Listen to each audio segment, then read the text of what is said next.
Tonight, live from the Metrodome in Minneapolis, the latest chapter in the life of our hero, Floyd of Rosedale. Yes, a pig.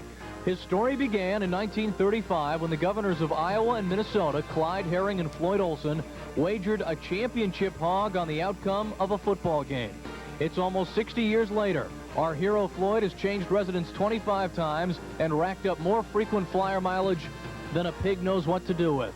Tonight, live on News Channel 2, Iowa and Minnesota meet for the 88th time, and once again, the swine is on the line. Tonight's game is brought to you by Old Style Ice, and your Eastern Iowa Old Style distributors. By Bob Zimmerman Ford, BMW, Mitsubishi, Hyundai. Putting you first makes us first. By Hawkeye Banks of Iowa, and by Dodge and your local Dodge dealer. The 4-5-1 University of Iowa Hawkeyes have brought 15,000 of their biggest fans to the Metrodome in Minneapolis to take on the 3-7 Golden Gophers from the University of Minnesota. And yes, folks, we can confirm the pig is also in the building. Hi, everyone. I'm News Channel 2 Sports Director Keith Blyer. It is my pleasure to introduce the other two members of our broadcast team for tonight's game. The 1963 All-American Mike Riley and Ron Gonder, the WMT sportscaster, who's the everyday All-American, let's say. Ron, these two teams have a combined record of 7-12-1 coming into this one, but records don't matter in this rivalry, do they? Well, that's for sure. We've seen some crazy things happen here in the Dome. The very first year that we played Minnesota here, that was the year Hayden Fry dressed up in the farmer outfit after the game. We had Billy Happel run back a 95-yard punt here off an 83-yard record Minnesota punt. We had Rob Houtland get 2 cracks at a field goal to win a game. He missed the first one, and the Minnesota team was penalized. Too many men on the field, and kicked another one and won the game. So this is a crazy place. You never know what to expect, Mike. What are your memories of the classic battles in the 60s with the Golden Gophers? Well, you have to remember, I was pre-Dome, way before the Dome. But you're dating yourself, Mike. I understand that, but most people understand that too. And but the biggest thing is, regardless of the records, it was always the #1 game. You always kind of shot for this game, and when it came time, especially to be in the last game, this was what would make or break your season. And it was really a game that you really prepared hard for, and you're emotionally ready for, and it hasn't changed in all those years. The pig is on the line, and Iowa lineman Matt Purdy told me earlier this week that he's had a few extra bacon cheeseburgers to get inspired. The kickoff is next. The Hawkeyes and the Golden Gophers live on News Channel 2.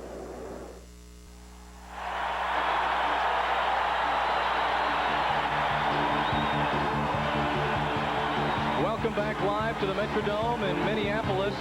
That noise we've heard about all week has already begun as the captains are at midfield for the coin toss. It's the Minnesota Golden Gophers and the Hawkeyes from the University of Iowa. The Hawks come in at 4-5-1 overall. They are 2-4-1 in the Big Ten. That's good enough for 8th place. Wins this season over Central Michigan, Iowa State, Michigan State, and Northwestern. They have lost games to Penn State, Oregon, Michigan, Indiana, and Illinois. Minnesota comes in at 3-7. They are 1-6 in the Big Ten. That's dead last with losses to Penn State, Kansas State, Indiana, the Boilermakers, Northwestern, the Fighting Illini, and the Wolverines last week. They gave them a run. They have registered wins this season over Pacific, San Diego State, and Wisconsin.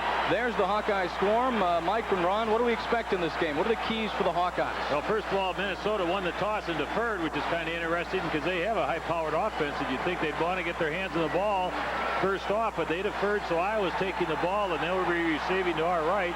And some of the keys, I think, primarily, is Iowa defense has to stop Minnesota's running game. They're an outstanding football team, good up-front offensive line. They have a great running back. So it's a matter of stopping their running game, I think, is the key on the defensive side for the Hawkeyes. And offensively, the Hawkeyes just have to put their offense together. And, Ron, we look for a repeat performance maybe from Matt Sherman. Looked great last week against Northwestern. Boy, he sure did, and what a start he had as a Hawkeye quarterback. I think this game, these two teams are very even, as the point spread indicates, just 1 point. Minnesota favored by a point, and the stats are very even on the two teams as you look at the Big Ten stats and where they place offensively and defensively. The only stat where there's some difference is in the turnover area of turnovers given up and turnovers gotten, and that is in Minnesota's favor. And in any football game where you get two closely matched teams like this, usually that is the area that determines the game. So it could well be here tonight.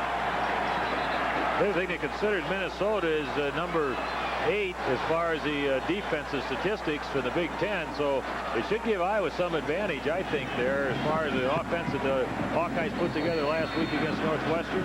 I got to believe that they're going to use something very similar with Sherman throwing the ball early, and it should be one of those successful days, I think, for the Hawkeyes with that offensive strength that they have shown in the past with a good running game, which helps with the passing game. Garrison Harmon set to kick off for the Golden Gophers. We are underway at the Metrodome in Minneapolis. Tavian Banks brings it in at the 1. Plenty of blockers. Breaks outside to the 20. Hayden Fry calls a magic. Oh, a vicious tackle on the sidelines there. Out of bounds about the 25-yard line, and that's where the Hawkeyes will start on their first possession of this game.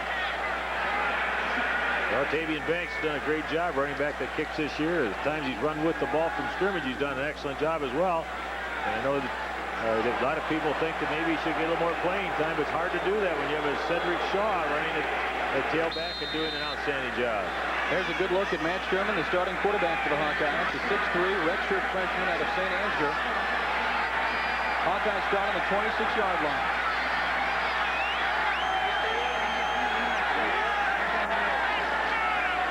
Sherman handoff to Cedric Shaw. Breaks out past the 30-yard line. That's a pickup of about 5. Nice play to start for Iowa. Here are the skill positions for the Hawkeyes. Cedric Shaw, your running back. Kent Call, the fullback, leads the team in scoring. Harold Jasper caught his 100th career reception last week against Northwestern. He's the split end. Anthony Dean, your flanker. Mark Russell from Monticello is the tight end. The offensive line from left to right, Verba, Purdy, Wiegman, Fakir, and McCullough. Verba didn't start last week. Quaker did, but Verba is back in there. It started every game before that. 2nd and 4. Sherman, quick drop. Out to the side. Anthony Dean's got it. Past the 40, out at the 44-yard line. First down for the Hawkeyes, moving well to start the game. Juan Hunter on the coverage for the Golden Gophers. There's the defensive line for Minnesota. Trevor Walker, Doyle Cockrell, Ed Hawthorne, and Jerome Davis. The linebackers, Peter Heistand, Ben Langford, and Craig Sauer. Secondary, Juan Hunter, who just pushed Dean out there. Justin Conzemius, Crawford Jordan, and Rodney Heath is the right corner. 1st and 10 on the 45.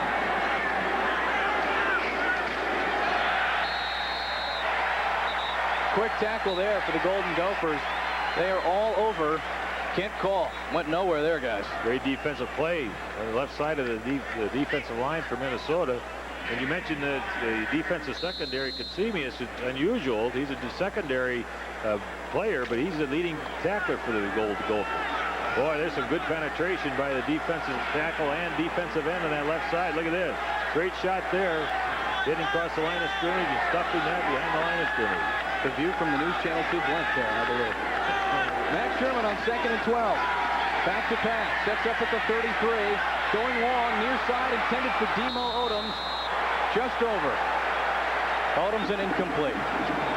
Coverage on the play, Crawford Jordan, who's got 3 interceptions this season for Minnesota. He is no slouch back there in the secondary for Jim Wacker. Yeah, Crawford Jordan did a good job of coverage that time. They read it all the way, even though Matt Sherman had all the time he ever wanted. And that's going to be one of the critical parts of this game, too. How well can the offensive line protect Sherman? And I think they can do a great job, as we saw last week, as we saw in that particular play. But Odom was just well covered. Well, this offensive line has gotten better and better. And they protected Sherman in great style last Saturday when he had that big day. Split backs behind Sherman. 3rd and 12. Again to pass. Anthony Dean complete out to the 49-yard line. That is not going to be enough, and on comes the punting unit for the Hawkeyes. Well, that quick out pass has been successful on occasion, but when you got a 3rd down and 12, it's a tough one to think that you're going to pick up the first down, because you know the defensive secondary is going to keep those receivers in front of them. Give them that easy short one. Nick Gallery back to punt for the Hawks. Rodney Heath lets it bounce, covers at the 5, and a huge hit by Tim Dwight. There's a fumble, touchdown Hawkeyes. Demo Odoms in the end zone. It's Dwight who caused it. Odoms scores, and the Hawkeyes are up 6-0. And Dwight just simply steamrolled the Minnesota player. Wait till you see this one again. Unbelievable. Hayden Fry has had nothing but raves for Dwight during his entire freshman season. There had been speculation in some newspapers that he was a little bit disgruntled about his lack of playing time from scrimmage, but he has been a demon on special teams, and he's the one that gives the Hawkeyes the early lead. Well, that's right. And there's Rodney Heath trying to field that. He just bobbles it. There's some good pressure, but wow, there he was, Dwight. You talk about a guy that has intensity. That Tim Dwight is probably exemplifies that more than anybody that we've seen around for a long time, and he brings the level of play of everybody else on that team up a bit too. Brian Hurley, the extra point for the Hawkeyes. It's blocked, has a chance to get through, and does. Can you believe that? Oh, brother. If there's a good sign early in this football game, it's a big hit by Tim Dwight and a deflected PAT that actually goes through the uprights. Well, the ball skipped back, too, didn't it? Looked like it skipped coming back. It sure did. It was good to see it hit by Tim Dwight again. Obviously, the ball been loose from Heath at that point, but regardless, once he touches the ball, you can hit him, and Odoms was there to pick that off. Great play, big defensive effort, special team effort. That's what you really like to see. Hawkeyes have been pretty successful this year with their special teams, and I think this is another good example of great coverage by Dwight and a good play by a lot of the special team players.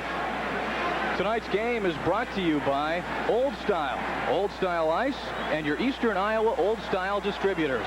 You see Rodney Heath there on the sidelines, and it's just a case, I think, that he got hit pretty good, and he's still shaken up a bit from that shot that he took from Tim Dwight. Maybe a little extra adrenaline running through Dwight's blood. His former high school team won it again last night, beating Linn-Mar 21-0 in the 4A finals. So yeah, great program they have at City High down there, and players like Dwight coming out of there, you know darn well that they have a lot of good things going. Dwight played both ways against Purdue, and he became the first Iowa player to do that in 23 years since Craig Clemens back in '71, and he's listed as the number 2 defensive back tonight, but you'll see him on all the special teams just as you saw him there. Odom's 3rd touchdown of the season, Demo Odoms. And 2nd in 2 weeks. Had a long touchdown catch last week against Northwestern. Todd Romano's going to kick it off for the Hawkeyes. Squib kick, and that is recovered by Tommy Watson, who takes it out past the 35-yard line.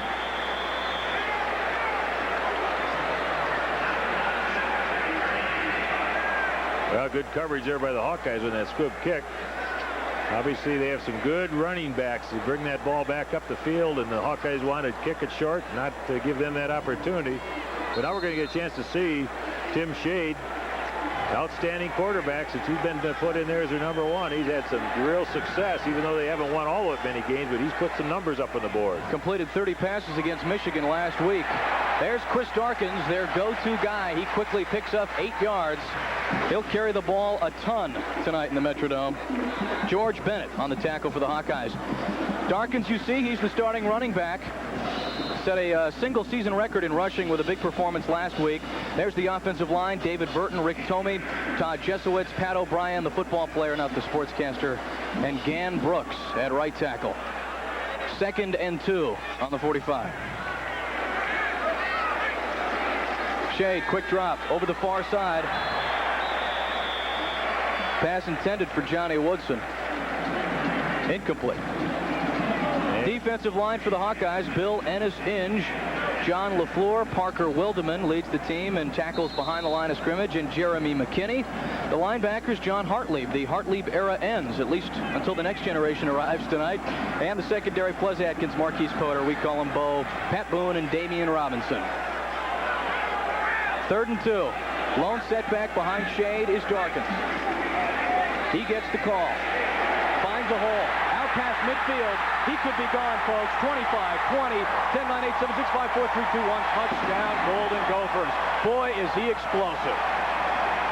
Darkins ran right by Damian Robinson and simply turned down the Jets, and Robinson never had a chance. He was the last Hawkeye player to have a shot at him.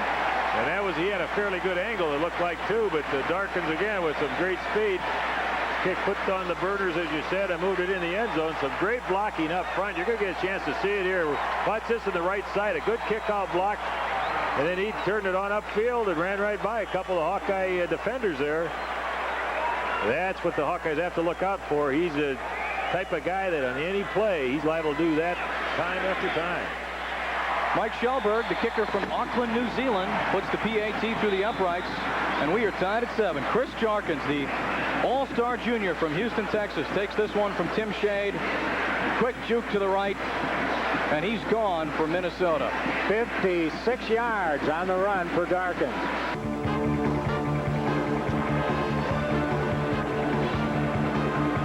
Tied at 7 in the Metrodome, Iowa and Minnesota.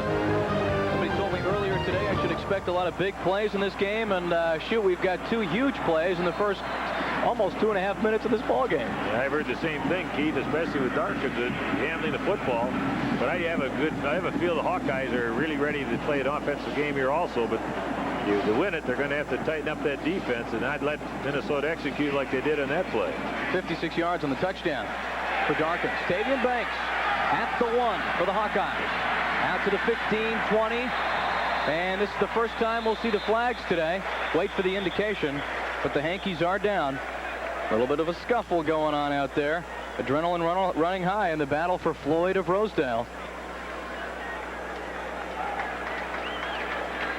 Mark Cross, number 41, linebacker for Minnesota, was down there to make the tackle, but it was going to be blocking from behind or holding on that return, so the return up to the 21 or 2 is going to be taken back. Receiving team, first down. Referee tonight is Jerry Hendrickson.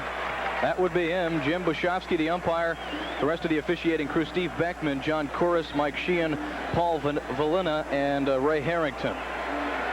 Bob Zimmerman Ford, BMW, Mitsubishi, Hyundai, sponsor of tonight's game, reminds you that putting you first makes us first. 12-12 to go first quarter. Already 2 touchdowns in this game. The Hawkeyes will start on their own 11. Backs in the eye behind Matt Sherman. Colin Shaw. It's Shaw. Nice hole out past the 15. Pickup of about 5. Pete Heistand on the tackle. Cedric Shaw having a great year for the Hawkeyes. If anything, I have improvement over a year before. I think that the Cedric Shaw, it looks like he's running harder this year than he did a year ago, and obviously with the good results. Great blocking up front, too. The group that we mentioned before, as far as the front 5, as well as Mark Russell, one of the tight ends, and Snoocher as the other. They're doing a good job. It's Shaw again. They sweep right, get out to the 18-yard line. Cedric wants to find the end zone because his high school teammate in this game already has, Demo Odoms. Shaw needs 71 for 1,000 coming into the game, and he just passed Ed Podolak on that first run for the 7th best single-season performance. 940 yards now to Podolak's 937, but then add on what he just got on that run. So we'll be on the Cedric Shaw watch tonight. This is a 3rd and 3 for the Hawkeyes on the 18-yard line. Sherman to go to the air, over the middle, completes the call. That's good enough for a first down. Ben Langford on the tackle, the sophomore from Duluth, Georgia. Kent Gall has just been a go-to guy all season for Iowa. He's a real performer besides the fact that he's run the ball well. He's scored a lot of touchdowns. He does a great job of blocking in there. This time he's just going to sit up and check out from the backfield for that short pass after everybody else cleared the zone. They wanted to pick up the first down, pick up that 5 yards, and well executed from that standpoint, just to dump it off and make sure that they do get that first. New set of downs for the Hawkeyes on the 23-yard line. Play action fake. And it's Kent Gall fooling just about everybody out to the 36-yard line. Great play fake there. A lot of people thought Cedric Shaw had the ball on that one. Well, it is a good play, Keith, because he turned it one way. It looked like the handoff to Shaw, but he did hand it back against the grain. And as Ken Gall was coming off that from the center there, you'll see that. It looks like he's going to some great blocking up front, but it looked like he's handing off to Shaw. Good run, another first down. 14-yard run for Gall. Over 100 carries on the season now for Kent. Final college football game. His parents have seen just about every one of them. You can bet they're here tonight. 1st and 10. Sherman, a long drop. Rolls out of the pocket at the 26. Finds Cedric Shaw. He is out in the open. Past midfield. Cuts back. Inside the 40. Another great block. Inside the 30. And dragged down at the 25-yard line by Crawford Jordan. Big play for the Hawks. Boy, that was a great play, and especially the way it was set up with Cedric Shaw coming out of the backfield, and you see Sherman drop it off to him. You got a linebacker covering Shaw, which normally won't work, but he makes some great moves here, cutting back to pick up some blocks. Watch this right here. A couple more blocks. So he ran a long way to pick up that yardage, but a good effort. 38-yard run for Shaw. Plus 50 back and forth across the field. First and 10 for the Hawks. 25-yard line. Tavian Banks breaks to the outside. He is in the clear. Inside the 10, 5, touchdown Hawkeyes. A lot of people say the first team to 50 points between the Hawkeyes and the Golden Gophers wins, and we just might have that tonight. You get 6, I get 6. You get 3, I get 7. Wow. You're going to see some great blocking on the right side for the Hawkeyes. They caved everything in. And I think it was Harold Jasper, the wide receiver, that came in and really threw the key block a little deeper. Watch this, some great blocks. Look at a good block by Call. There's a great block. That was, I think, Jasper that came back and cracked back on that deep back. Wow, what a great execution there of a running play. It's easy to run it in when you're not touched. I don't think anybody got a paw on him. Extra point, Brian Hurley. This one's clean and through the uprights and good. Let's take a quick break. It is 14-7 Iowa, 9:42 left in the first quarter. Tavian Banks to the end zone for the Hawkeyes.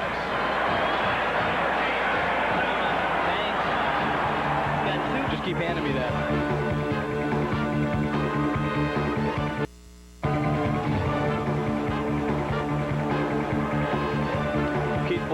Gonder and Mike Riley back at the Metrodome in Minneapolis. A 25-yard touchdown run for Tavian Banks gives the Hawkeyes a 14-7 lead, and he's getting used to those long TD runs, isn't he, Ron? Yeah, fourth TD, at least 25 yards for Banks from scrimmage, and that drive, 89 yards in 6 plays, longest drive of the season, and they called it a 37-yard pass officially to Shaw that helped set it up at the Minnesota 25.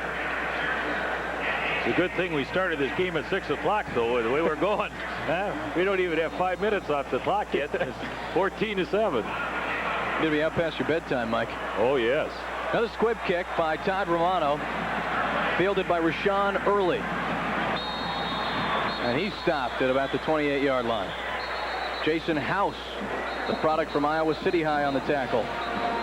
Hawkeye Banks of Iowa and your local Hawkeye Bank bringing you tonight's game. Invite you to bring us our dreams. That sounds familiar.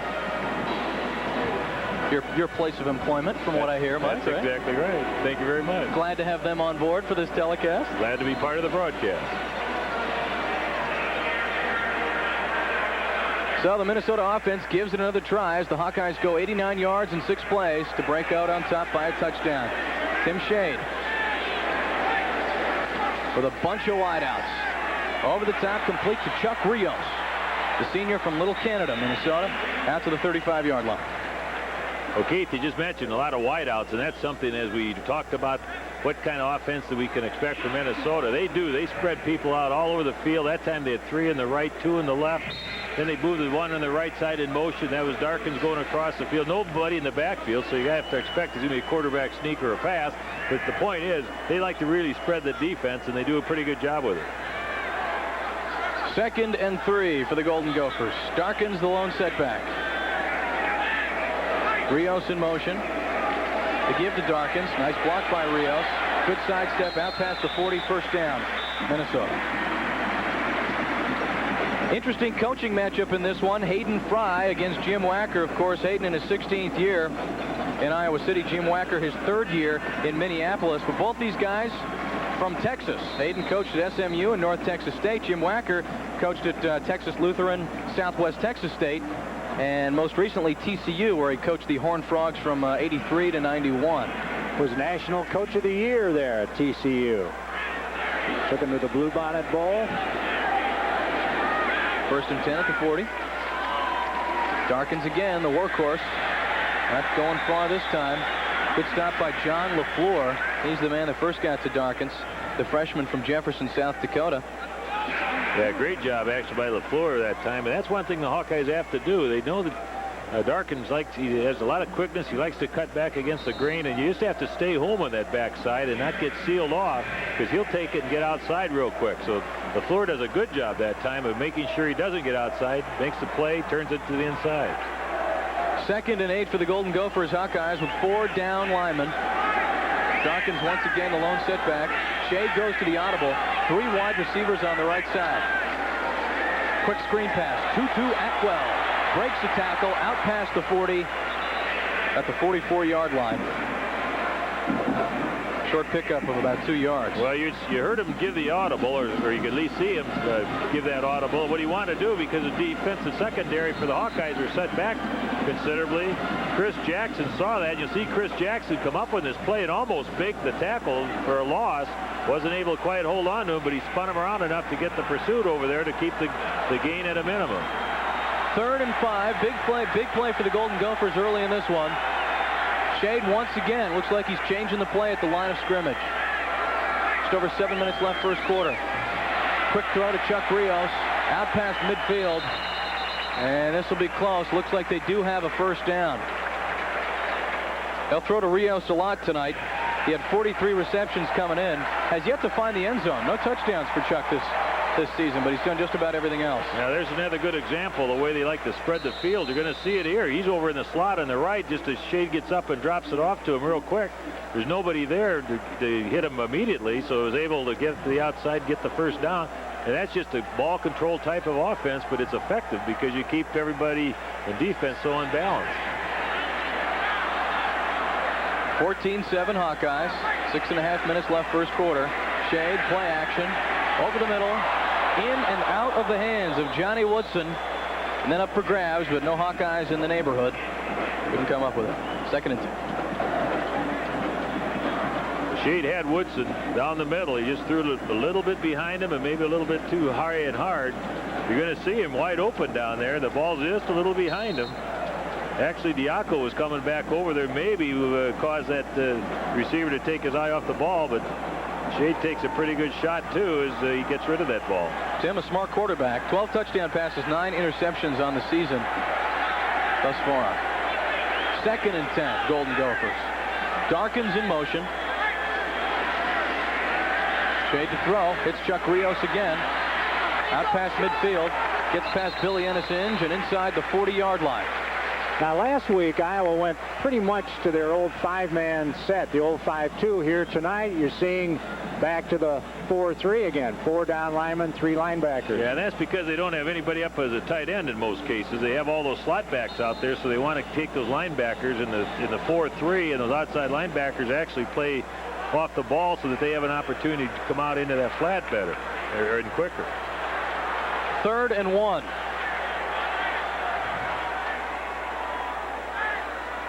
Mark Tangen in motion. Darkins. Who else? This could be close, folks. I think they'll need a measurement on this. Darkins wearing the visor indoors. His future's so bright, he's got to wear shades. Yeah, going to be just a little bit short, about half a yard or even just a foot short of the first down. 4th down, big play here for Minnesota to go for it. And they are going to do that. You have to believe it. They have a big, strong offensive line that they've been relying on to give Darkins some good holes and some good yardage. And you can imagine who's going to get the football here. I don't think conservative is a word we can use to describe Jim Wacker. 4th and inches. Darkins, first down. Golden Goal. Down to about the 37-yard line. And he hit up there really quick, too, just because of that quick acceleration he has. But you're going to see Chris Webb and Diaco almost being able to get a hit on him behind the line of scrimmage. Right there, Diaco can't get the shoulder to him, so he's able to come off that tackle and pick up the first down.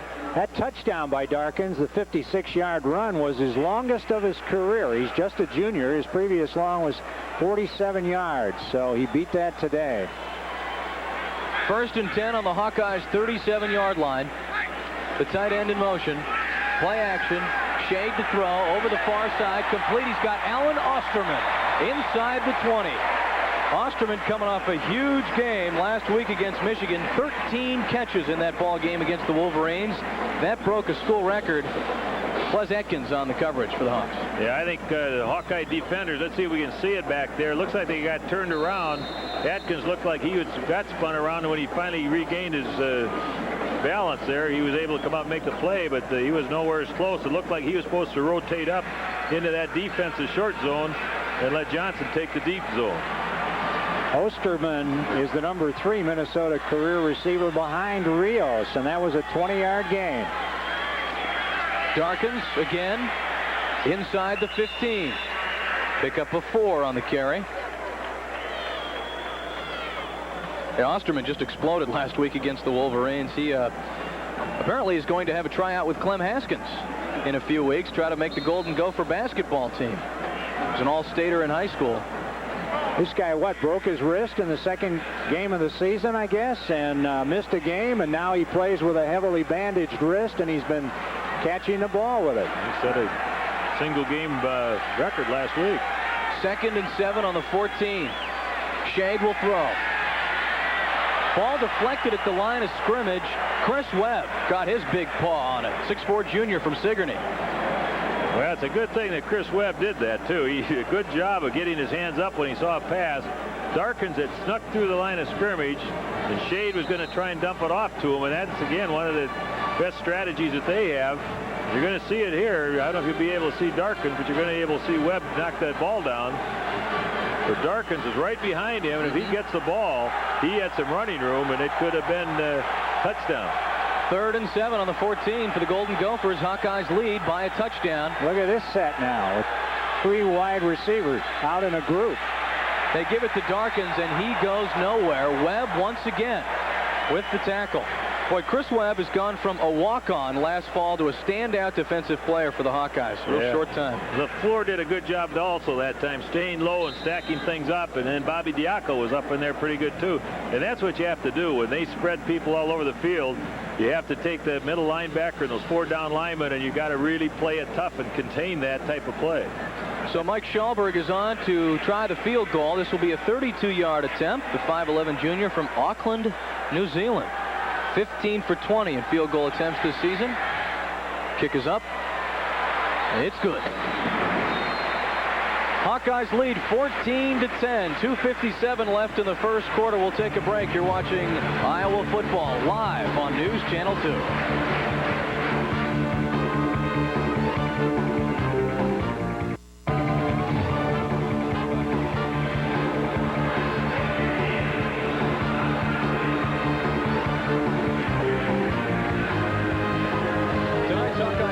Game is brought to you by Old Style Ice, and your Eastern Iowa Old Style distributors.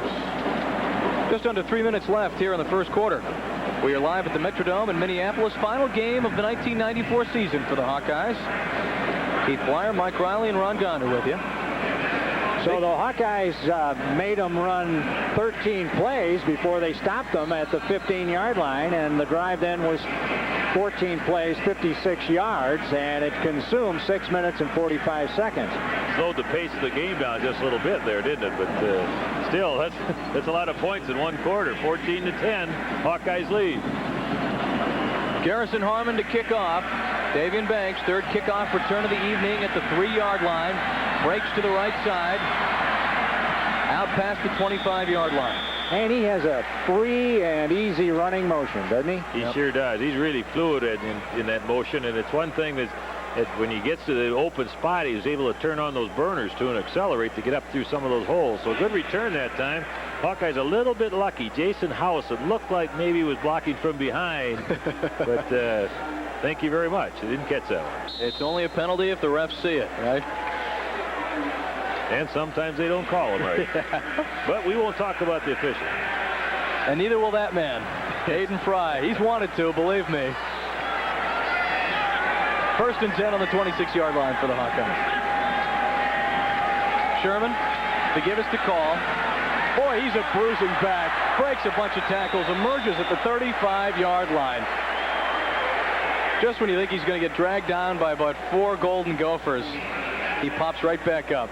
Well, I'll tell you what, early on in the season, I made a comment, and I always hate to say that because you don't know what can happen the next game. But now that we've seen a full season, watch the power with which he runs.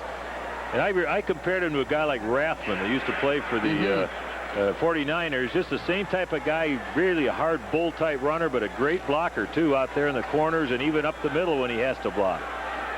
Hayden Fry has said that he is just in awe of his work ethic as Matt Sherman decides to call a timeout and discuss things with the head coach of the Hawkeyes. Don't forget, folks, the pig is on the line tonight at the Metrodome. Floyd of Rosedale. It all started back in 1935 when a championship hog was wagered on the outcome by the two governors of the state, Floyd Olson from Minnesota and Clyde Herring from Iowa. And believe it or not, that was a living color hog. I mean, it was an actual pig, and in fact, the brother of a movie star pig named Blue Boy from the Will Rogers movie State Fair. Is that more about a pig than you'd ever want to know? Jesus, Keith, I love you. I never heard that story before. This pig, this pig weighs 94 pounds. This bronze pig. Brass pig. What is it, Charlie? It's bronze. You're right, Ron. Bronze, yeah. It's heavy. It's heavy is what it is. At today's, our farm department figured this out. At 40 cents a pound, current hog prices in Iowa today, this pig right over there is worth $41 is all. That's what we're fighting about here tonight. $41 worth of pig. There he is. Hear that pig? That's Mike Riley providing the snorts. Want to make it clear it's him and not me or Ron. He won that. Did you win a Floyd of Rosedale imitation contest? Back in '63. Swine on the line tonight in the Metrodome. 2nd and 1 at the 35 for the Hawkeyes. This is Kent Call again. Why not? First down.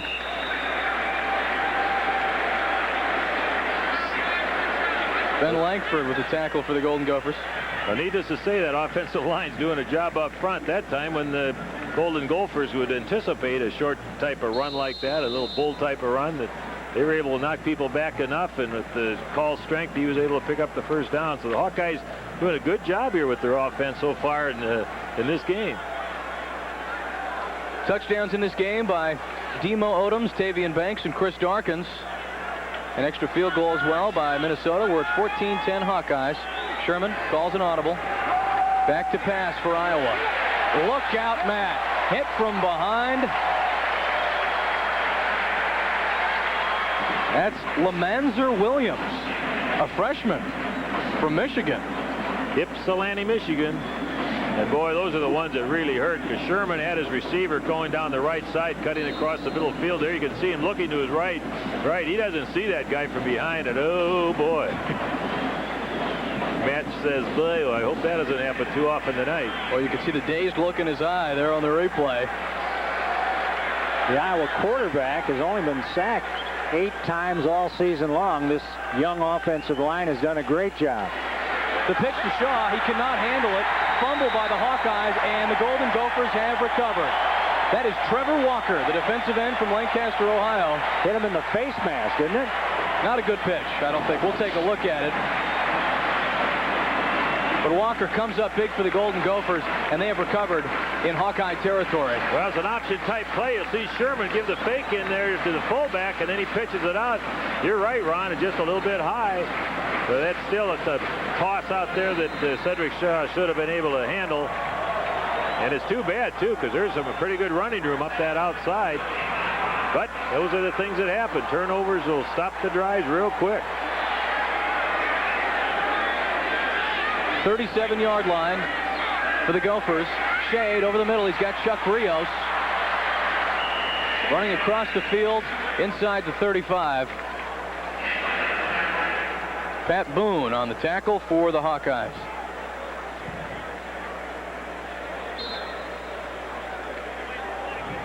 There was a very healthy competition at quarterback coming into the season for the Golden Gophers. You see there number 18 in your picture. That's Scott Eckers.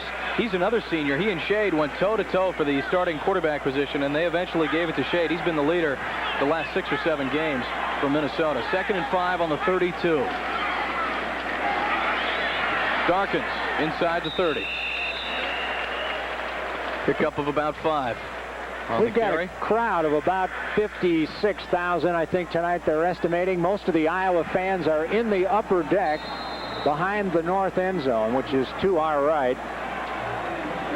There are a lot of them down below, though, behind the goalposts, again in that north end zone. And I don't know how many we have here, but we probably got 10,000 anyway, don't you think? I think it's 10,347. You counted all the legs divided by 2 again, didn't you? That's it. And they were all in the Mall of America earlier today. I can vouch for that. Darkins on the carry. Run out of bounds by Boone, and Bo Porter was also over there for the Hawkeyes. That's a first down for Minnesota. And you can see what Minnesota wants to do with that offense. They spread people around to get that defense spread a little bit, but then you see a play like this where they bring the back or that tight end in motion. He's a lead blocker out in front. Darkins can get to the outside pretty quick, pick up another first down. They do that, then they'll come back to throw that short pass to Rios. Rios is actually the number 4 pass receiver, the number at least, of catches in the Big Ten. He doesn't catch the long ones. He doesn't score a lot of touchdowns, but he plays a lot, helps that ball control offense. 12 seconds left in the first quarter. Golden Gophers on the 23. Shade to the air, to the end zone, to Osterman. Knocked up, or knocked away, but I think there's a flag on the play. Yeah, they're going to... Billy Coates. Billy Coates they're going to get for pushing there, but that's why it's great to have a replay. This will be interesting because it looks like Coates is running stride for stride with them, just anticipating that ball dropping in there. So we'll have to see what it is, but that's we haven't seen the actual call here yet for the penalty, but I assume that's what it's going to be. Pass interference on Billy Coates.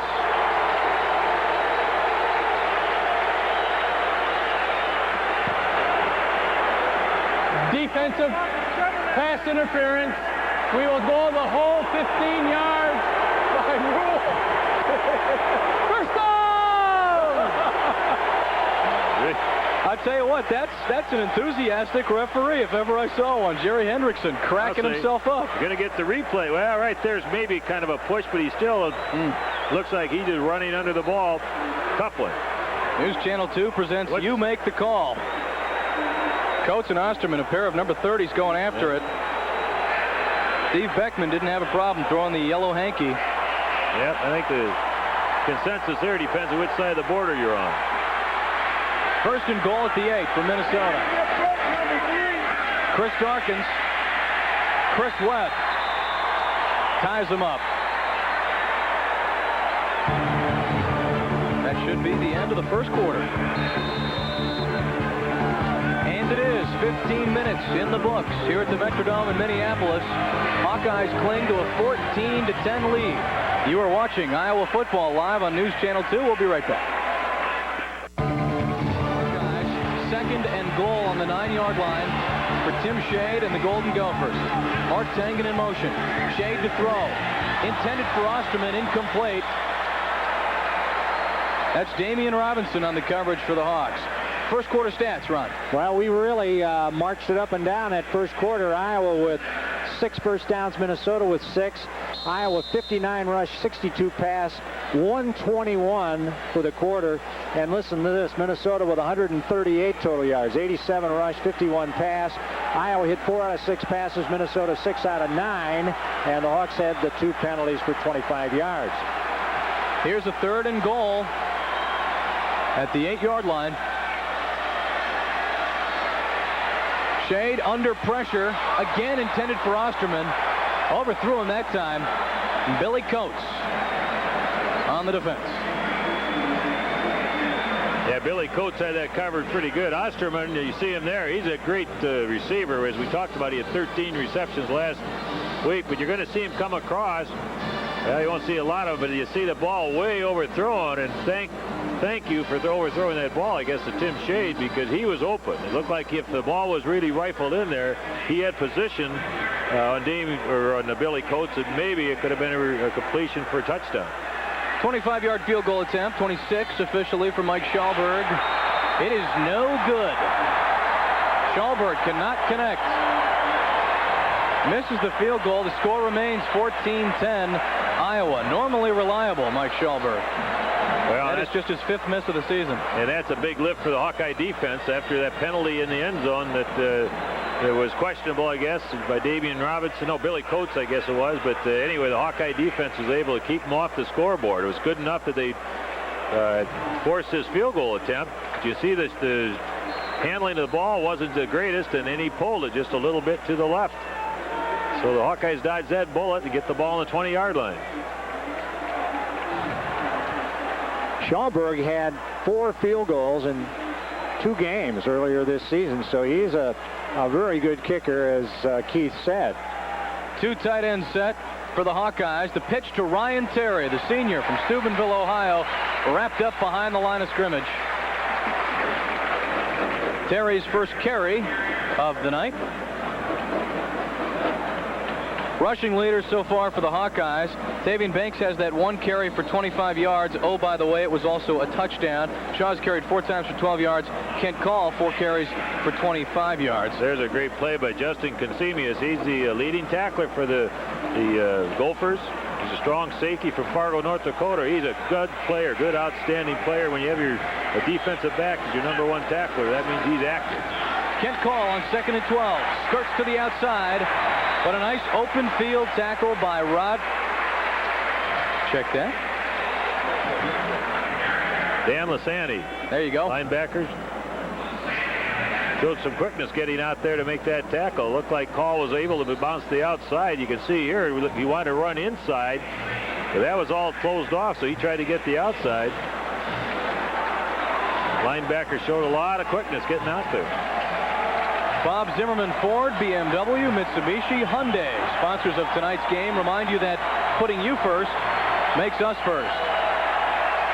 The Golden Gophers clamoring for some noise here. Ugly play on 3rd and 9. Well, I think somebody moved. Ball Looks didn't like a get clock snapped, problem. did it? I think Casey Wigeman snapped that ball a little bit early, and actually I don't think it should have been a... Well, let's see what they're going to call. Confused, yeah. A loss of down. Well, they're going to call procedure. Actually, they're going to call the play. Nick Gallery to punt for the Hawkeyes. That's a nice looking punt. Fair catch called back at the 31-yard line. Man, that was a Chinese fire drill there, wasn't it, guys? Players coming on, players coming off, guy punting the ball with everybody moving. And nobody seemed to get hurt. 12:53 left in the second quarter. Hawkeyes lead 14-10 over the Minnesota Golden Gophers with the Swine on the line. We'll be right back.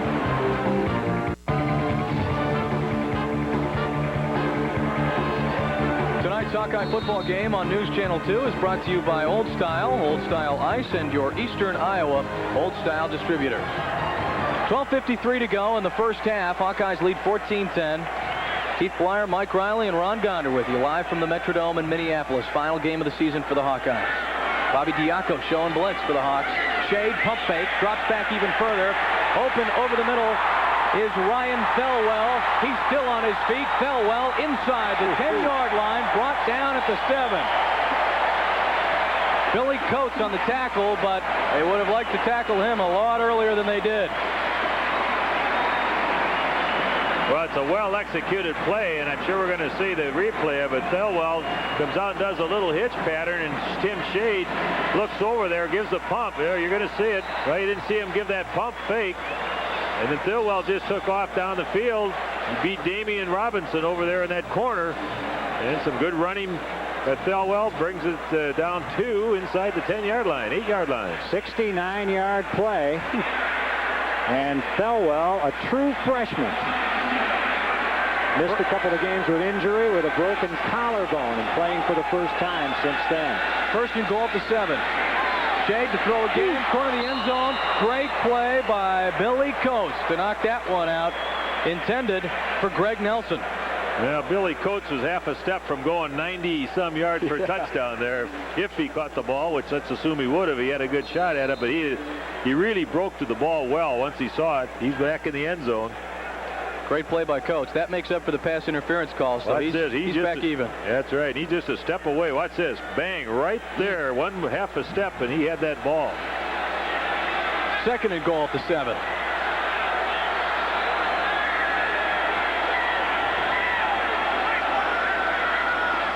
Darkins on the sweep. Plenty of Hawkeyes there. Darkins forced out at about the 8-yard line. Not much of a gain, if any. The junior from Houston.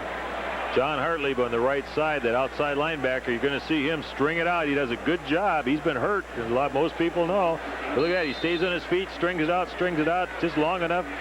Get Billy Coates over there to knock that Darkins out of bounds. Darkins the kind of guy that you give him an extra step around that corner, he would have been up the field and in the end zone.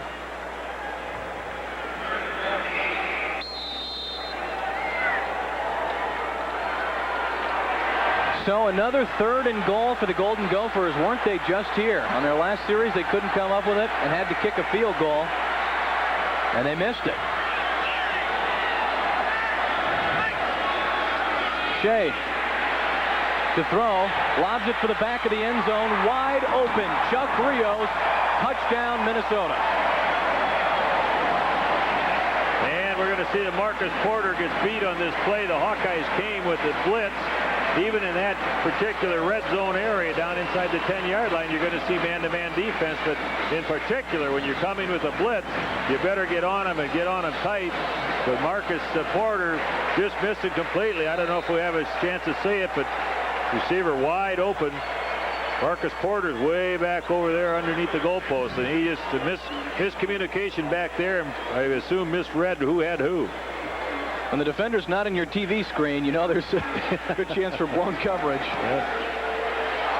Mike Schallberg converts the point after touchdown, and Minnesota has taken the lead with 12 minutes to go in the first half. 17-14 Golden Gophers. Chuck Rios, his first touchdown of the year.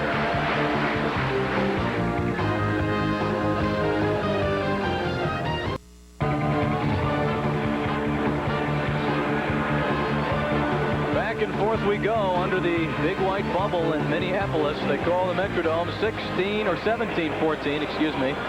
Golden Gophers lead by 3 on the touchdown pass from Tim Shade to Chuck Rios. And the big play, of course, was the 60-yard pass from Shade to Thelwell. And this guy is a big play threat. He's got size, he's got speed, he's a true freshman, and he's the guy who really set it up. And Damian Robinson, though, when you rethinks that, he's got to play that off. He can't come up there and gamble on his plays like that.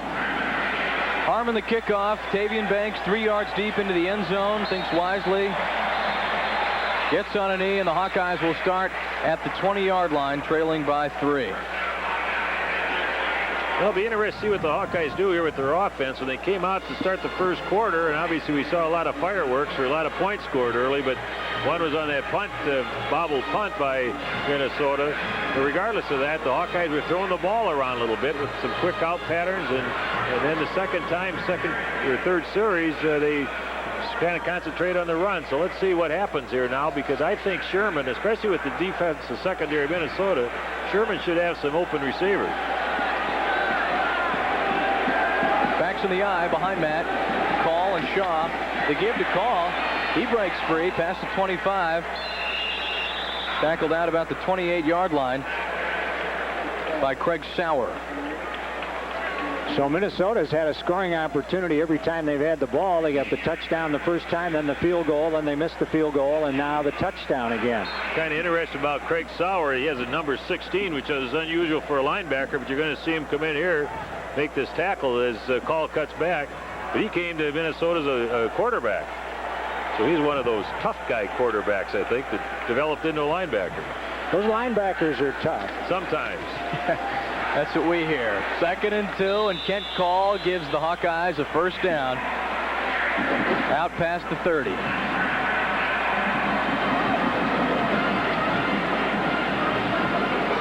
Great blocking once again up front, and this is a ball control type offense that the Hawkeyes have put together for this game. And I'm sure, even though we saw a lot of scoring early in the game in the first quarter, I think if Hayden Fry really wanted to play the type of game he wanted to, he wants ball control and keep the ball out of Minnesota's hands.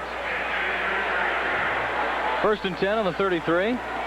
Backs once again in the eye. Shaw, nice move. Out past the 35. Breaks another tackle. 2 Gophers bring him down at the 44-yard line. Poisette's got a couple moves. We've seen him all season where he can just leave a defender in the dirt and not look back. Yeah, there's no question about that, but the other thing that I've really liked about Cedric Shaw, which you don't see in this particular play, you see some good footwork here. Good cut back there, then a little bit dancing, cut back again, pick up some yards. Wow. But the other thing, though, that we've seen Cedric Shaw do this year, and that is turn up the field, square his shoulders, and pop people, too. Knock them backwards and pick up a few extra yards. Cedric Shaw, a sophomore. Tavian Banks, a freshman. Tim Dwight, a freshman. Bright future in the backfield. Shaw once again picks up about 4 up the middle to the 49-yard line. And a great future up front, too. You look at this group that's in there right now that's played there pretty much all season long with Burba, Purdy, and Wiegman and Fakir and McCullough.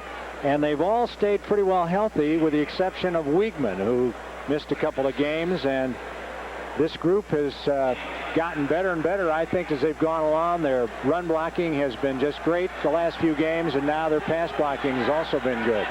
Fakir and McCullough, the only seniors on that starting offensive line. Sherman to pass, swings it out to the right side. Oh, boy, that was a nice effort by Anthony Dean, but they're saying he trapped it. I want to take a look at this one. He extended himself, did Anthony. Yeah, it's going to be hard to see, maybe, but we have that replay. But it's a great extension here to try and catch it. Oh, that's a good call by the official.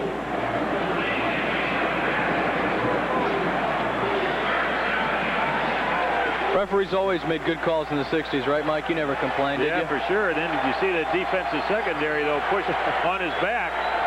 I'll take that back. 3rd and 7. You see Iowa 1 for 3 on 3rd down conversions. Sherman has some time over the middle, intended for Russell. All over. Knocked away by the Golden Gophers, but a flag is down. Conzemius is going to be the guy who they'll get for the interference. It'll be interesting to see how much of this play we see develop, because Mark Russell, he comes from the tight end of the right side. He goes across the center of the field and throws a block, actually. Watch this. It's already taken place. And then it's the secondary or third receiver. Defensive pass interference. The ball is placed at the spot. First down! Wow. Now there's a referee with exuberance. I think he's happy the year's coming to an end. Yeah, I mean, he's a national TV guy, this guy. I think he's happy to be indoors in the 3rd week of November. And so are we, by the way. Although we've lucked out with weather this season. What a great call. Oh, yeah. 1st and 10 at the 47. Ooh, a mix-up in the backfield. Looked like Sherman tripped over Cedric Shaw, who was trying to block for him. Ced says, my fault. Something went wrong there. Yeah, I think Sherman, as he took the ball from center, as he stepped out of there, somebody must have stepped on his foot, because he started stumbling back. Then he fell into Cedric Shaw. Let's see here. Yeah, there's a lot of legs in there banging around, and then some good pressure by Minnesota's outside linebacker. Looked like Fritz Fakir got stuck in there where he wasn't supposed to be. So 2nd and long for the Hawkeyes on their 46. Need 17 yards for a first down. Under 9 minutes to go, first half. Sherman has time. Call open at midfield. Down to the 46-yard line. That takes him back to the original line of scrimmage is all. It'll be 3rd and long. Ben Langford on the tackle. That's man on your screen. Well, Ken Call's been a pretty active guy here tonight. He's run the ball a number of times. He's caught the ball in those little check-off passes over the line of scrimmage. Done a good job with that, too. But there's a good play. Pick up 8 yards in that particular play to make it 3rd and 9. You run the same type of pattern, but for sure you can pick up 9 to keep this drive alive. Matt Sherman very animated on 3rd and 9 at the Gopher 46. Heavy pressure from Minnesota. Sherman poised, hits Shaw, first down and more. A great spin move on the sidelines. Touchdown Hawkeyes. Oh, no. 46-yard beauty. Wow. Oh, brother. Tell you what, give the offensive line and back some credit here. They came with a full blitz that time. And Cedric Shaw in the backfield. Nobody coming his side. He checked out as that escape. Let's see it here. He came out from the right side out of that slot back. Watch these moves. Oh, man. Wow. Let the pictures speak for themselves, huh?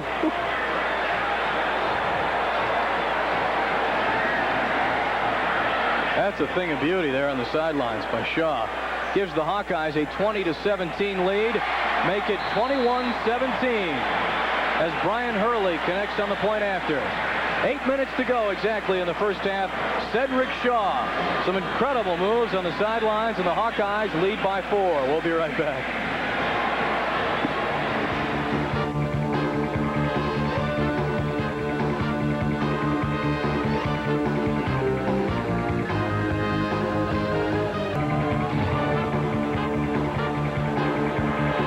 Cedric Shaw with the big touchdown run for the Hawkeyes. He puts Iowa back on top 21-17. 8 minutes to go here in the first half. Dodge and your local Dodge dealer are sponsoring tonight's game. Stop in and visit the friendly Dodge dealer near you. You know, Shaw actually did that little spin for the pig over there. He was right in front of the pig when he did that spin. And I hear Floyd was duly impressed. He almost popped out of his box there. Shaw 2 catches for 83 yards. That drive was 80 yards in 8 plays. Another low kickoff along the turf. And this is a big return here by Raphael Cooper. Cooper out past the 40-yard line. Pat Boone on the tackle. Well, I tell you what, if you're looking for some excitement the last game of the year, I think we bought a pretty good one here. There's been some great football being played. I guess you could say that in one respect. The other side, maybe the tackling's not as good as it should be, but tell you what, the offensive display that we've seen so far has been excellent on both sides of the ball. Makes our job easy. 1st and 10 for Minnesota on the 42-yard line. 2 tight ends on the right end of the line for the Gophers. Shade under center. Give to Darkins. Bottled up at the 45. Shaw, what'd you say? Steve Rowe, the Iowa Assistant Sports Information Director, is our spotter this evening, and Shaw had 17 yards receiving before tonight. And now he has that 80-some yards with 2 catches here. Oh, the Gophers might have a problem here. As you can see, Chris Darkins, their all-star running back, is down. And I think he looks to be favoring his left leg. Minnesota cannot afford to lose Chris Darkins. Boy, that's for sure. And not knowing if he was hurt before that play a little bit, because when he went up into the line that time, it looked like he wasn't really popping up there with the quickness that he was in the first quarter or previous runs. 13 rushes for 86 yards and 1 touchdown for Darkins. And you're right, he's the #1 man as far as who you have to look for in that offense, and you have to defend him #1. And that's what opens up the rest of those things that Minnesota is showing us so far tonight. It looks like they're going to take Darkins off. He is favoring his left leg. Looks like maybe left ankle. Darkins, as you said, Mike, has carried the ball 13 times. He needed just 11 carries in this game to become the all-time Minnesota leader in rushing attempts, passing Darrell Thompson, the former Gopher great. So he has carried the ball more than any other running back in Minnesota history, and Jim Wacker does not like to see his star running back head to the sidelines. Sherman going over things with Hayden on the sidelines, getting set for his next series. 2nd and 6 on the 46 for Minnesota. Clock rolling. Just over 7 minutes to go in the first half. Tutu Atwell is open at the 45, down to the 42-yard line. George Bennett on the stop for the Hawkeyes. Yeah, that's a tough play for Bennett to be covering out there. He did a good job with it, actually, but Atwell just that much quicker than you'll see him come out there and make that quick turnout pattern. But Bennett's not too far behind, be able to make the tackle. Atwell's real first name is Shatarius. His teammates call him Tutu. Why, we just don't know. So there's the backup running back for the Gophers. That is Raphael Cooper, the 5'11" freshman from Detroit, down to about the 40-yard line. Pickup of 2. Jackson on the stop. Yeah, Chris Jackson does a good job that time. Actually, he comes up from the secondary position, has that outside contain, and he's able to take on a blocker and just slip underneath him and knock the running back down for just minimum gain. Team of trainers attending to Chris Darkins on the sidelines. Raphael Cooper will stay in the game. 2nd and 9. 5 wideouts for the Golden Gophers on the 41-yard line of the Hawkeyes. That's Rios. Stopped by Wildeman at the 36.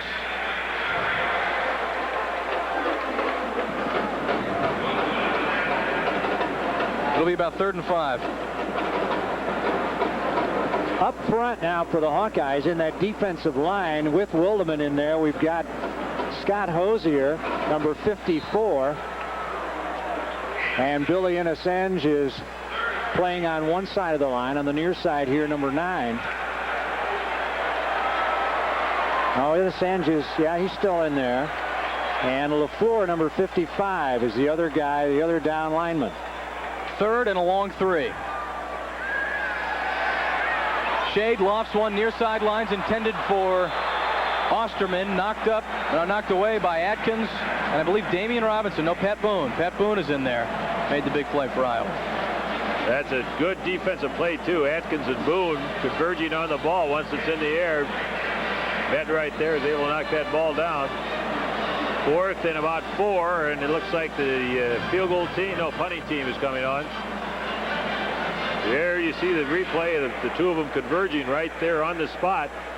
Doing a great job knocking that ball away from Osterman.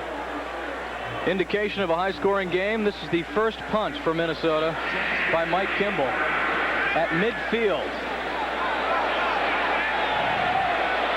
This one will bounce in the end zone, and the Hawkeyes will start at their own 20-yard line. Man, if that baby had not reached the end zone, that would have been some kind of punt, because that ball took a lateral bounce after it hit. He put it up a mile, and it hopped straight out of bounds. Bounced about 50 yards. Hawkeye Banks of Iowa and your local Hawkeye Bank bringing you tonight's game invite you to bring us our dreams. (21-17). Hawkeyes lead. 5:23 left in the first half.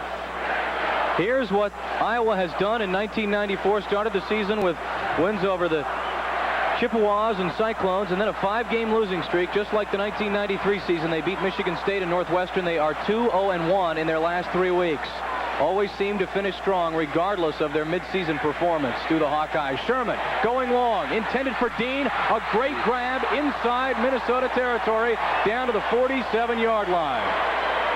This kid can pass. It's amazing. I mean, just on the money almost every time. Well, that's a great pattern that comes out and up, and Dean was splitting the zone. You're going to see this is between 2 guys, but also Terrence Blaine, the cornerback for look at that. I mean, he looked like he was able to take his hand out there and knock that ball down, but he didn't. It was great concentration on the part of Anthony Dean to hang on to that football. 33 yards. Yep.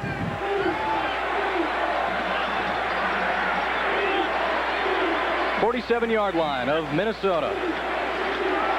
Sherman to Banks. Cuts outside. Cuts inside. Cuts outside again inside the 40-yard line.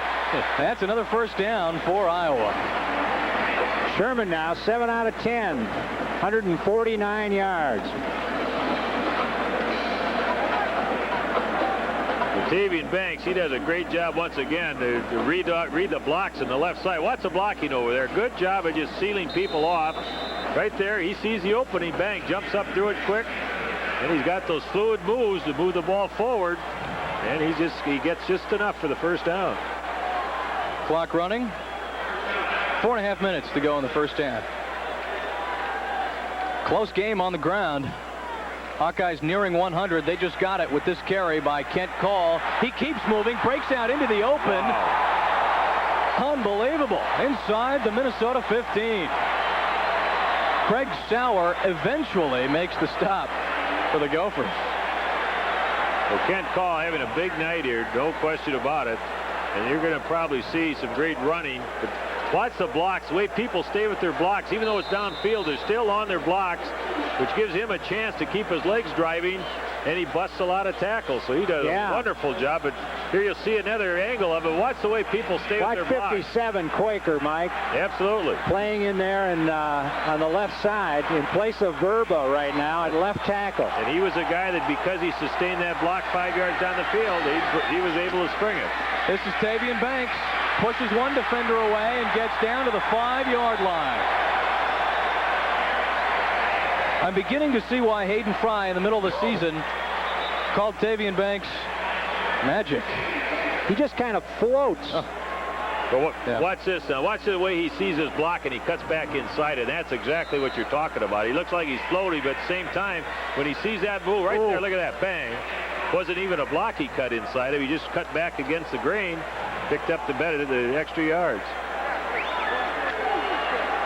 Hawkeyes trying to add to their 4-point lead. It's 2nd and 1 on the 5. Call, I believe you get the first down. Hawkeyes will have 4 chances now to put some points on the board. Sauer the stop.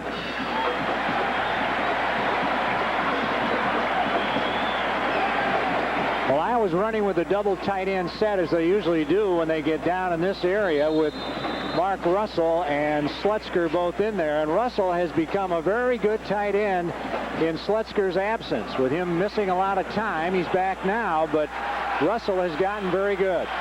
He's playing on the right side, number 40. Derek Christen on the other side. Ryan Terry, the senior, heads for the corner of the end zone, doesn't quite get there. There's a flag down on the play, back at the line of scrimmage.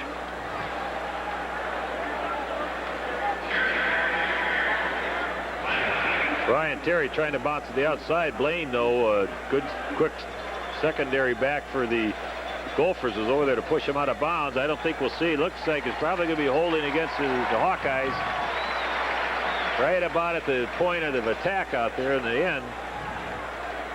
So that's going to move it back 10 yards. Offense, first down.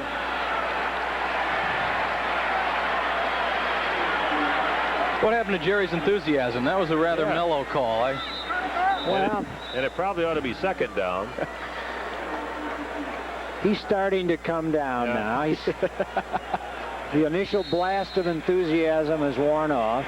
And I don't know if calling holding is as exciting as calling a pass interference, let's say. I thought Ken Call ran a play which would have been first down. And that would have been 2nd down. No, please put 2:52 back on the clock. The ball was out of bounds.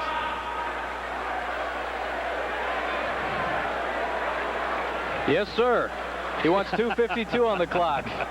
Whatever you say, sir. Well, they picked up the first down, I guess, didn't they, with Call?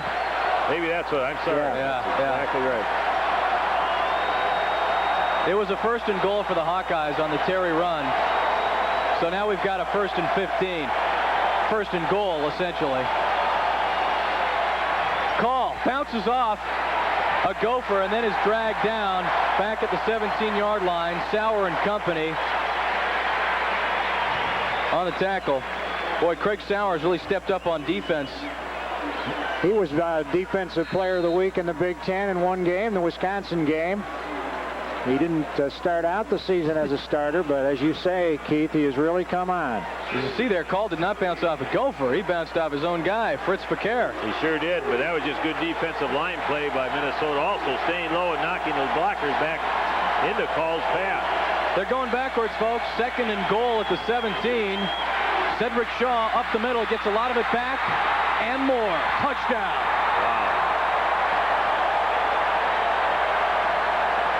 Wow. That's all you can say, Mike, is wow. But obviously some great blocking up front, but he did a lot of that on his own. With that 18-yard run, now Cedric Shaw needs 27 for 1,000. Something tells me he's going to get it. Wow, some great moves. Whew. Casey Wigman sprung him. Hawkeyes up by 10. Brian Hurley can make it 11. He's been kicking well in recent weeks.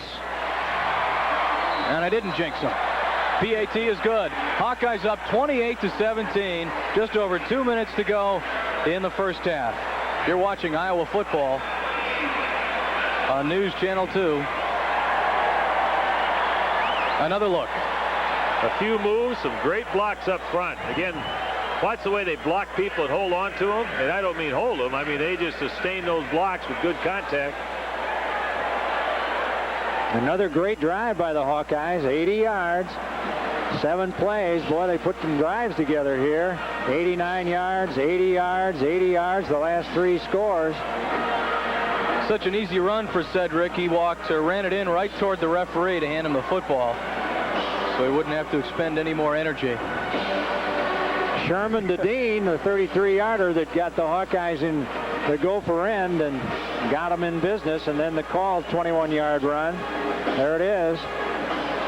3:17, the time of the drive. Cedric Shaw is a sophomore, folks.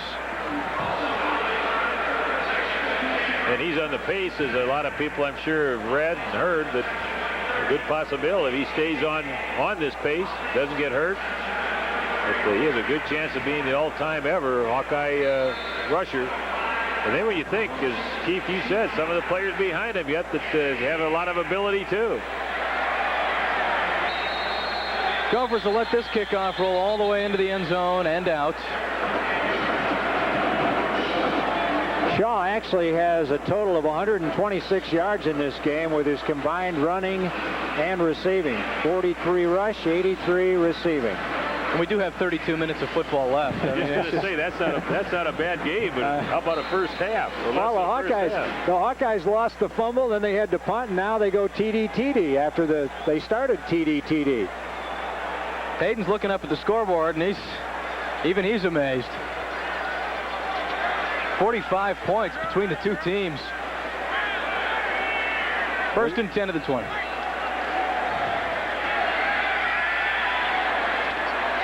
Was that Purdue-Minnesota game here, the one that was down at Purdue, the one that lighted up the scoreboard? Yeah. Okay, that was here. Yeah, okay. Man, they had to push fresh bulbs in for that after that game, and they'll have to do that tonight. 59-56. Yeah. I believe was the final. That one, yeah. That pass to Ryan Thelwell was complete from Shade. And Chris Darkins has returned for the Gophers. He is the lone setback. Minnesota on their own 33-yard line. Rios in motion. Shea dumps it off to Darkins. Wow. Diaco makes a nice stop at the 32-yard line. Darkins stretches it out to about the 34. Yeah. Bobby Diaco leads the team in tackles. He just seems to be everywhere. Well, Diaco has a lot of quickness. For that time, he did a great job of reading that play and staying with Darkins, knowing that they'd be able to drop it off to him, and they wanted that short screen pass over to the right side. But he was there to stop it short for almost, 1 or 2 yard gain. 2nd and 9. Shade near side to Darkins. Runs out of bounds to 43. Atkins and Porter push him out. The amazing thing to me about Diaco is that he's even here playing in this game. You remember he started out the season playing every play of the game for about the first 2 or 3 games. There's the pass. Little quick hitch pass to Darkins. Some pretty good pressure that time put on the quarterback, but he was able to get the ball away. Rios and Darkins have been open out of the backfield for those little short passes all night. Shade play action. A little bit longer this time. Oh, Ples Atkins in and out of his hands. And the freshman from Bartlett, Texas is grabbing his face mask. He smelled 6. Oh, boy, what a great break on the ball that time. 4th down and about a half a yard to go for the first. That's a great play on Minnesota's part. Looked like he was going to run a deep pattern. He ran a quick square out, but Atkins is right there. Look at the break he makes in this ball. Almost. Oh. Was at an interception last week against Northwestern. Mike Kimball with the punt. Tim Dwight has it at the 20-yard line. Cuts back. He's at the 25. Has blockers. Out past midfield. Tim Dwight still in bounds and pushed down at the Minnesota 35-yard line. And there's going to be a flag down also, which should be face mask, I've got to believe. But, wow, what a setup for a return here. Tim Dwight takes that ball. He takes 2 steps to his right and gets everybody thinking that way. And now away he goes down the other side. And that's the setup. Look at the way the blockers are set up on that side. So he was able to arranged that himself, basically. 45 yards roughly on We that have a return. 5-yard face mask. First down. It was Rashawn Early, I believe, with the face mask over there on the sidelines. That advances the ball even further. How about the 42-yard line of Minnesota? Now Dwight was 31. I'm sorry. Was not back there with Jasper last week. Hey, there's Dave Winfield. He's taken in, or will be taken into the Gopher Hall of Fame here at halftime, along with a number of other notables: Jim Brewer, Sandy Stevens. This is Cedric Shaw. Gain of about 5. 26-yard line. Craig Sauer on the stop.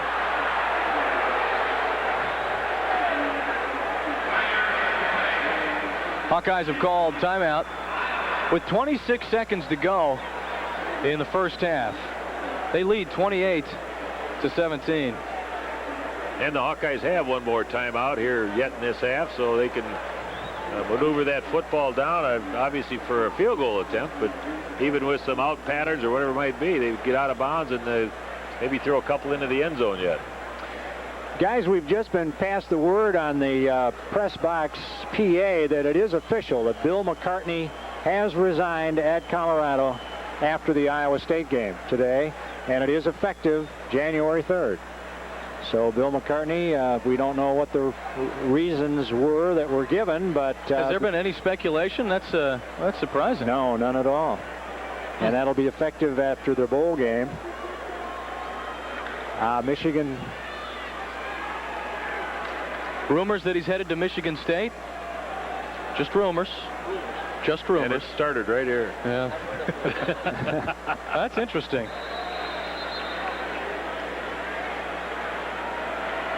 Was Jim Walden a good boy today? Did he stay up in the box and not go on the radio and hide in the bowels of the stadium?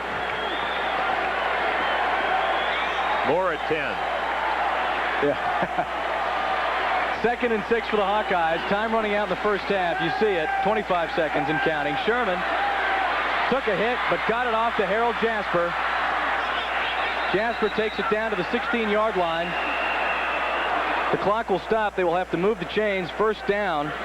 And Harold Jasper has now caught at least one ball in 23 consecutive games.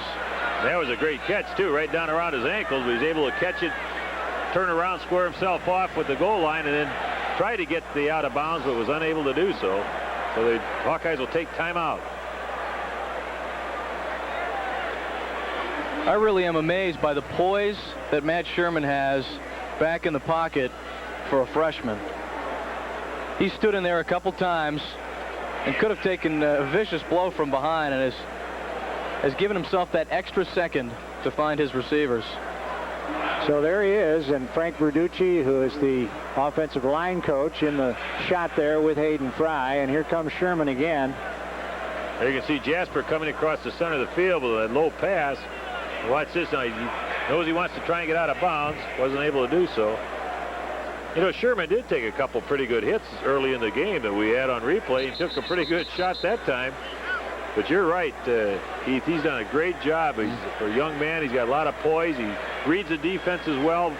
But overall, he's been getting some great protection, too. So great effort on the part of the offensive line. 8 for 11 tonight.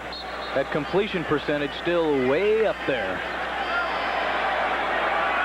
So with 18 seconds to go in the first half, Hawkeyes have it 1st and 10 on Minnesota's 17-yard line.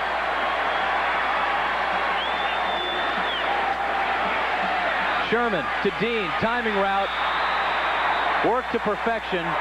That should be a first down for the Hawkeyes, and he gets out of bounds as well with 13 seconds to go. I tell you what, we've seen Matt Sherman do that a few times in last week's game, but watch how quick that ball gets out there. That's a hard throw for most quarterbacks. And you'll see Dean was not turned and facing the ball when Sherman let go. That's exactly right. That ball was halfway there. Keith Blyer, Ron Gonder, and Mike Riley live on News Channel 2. Hawkeyes lead Minnesota 28-17. They want to keep Floyd of Rosedale, the pig, in Iowa City. They're up by 11 and have a chance to add some more. Sherman lofts it, far corner of the end zone. For Dean. Out of bounds. Well, Anthony Dean's going to argue that, and he might have a halfway decent argument because it's the old story. If he would have been able to come straight down or on his own, he might have been in bounds, but it looked like he was pushed out. Carried out. Let's see what we can tell from this. Terrence Blaine on the coverage. Oh, He's down. The 1 foot was in anyway.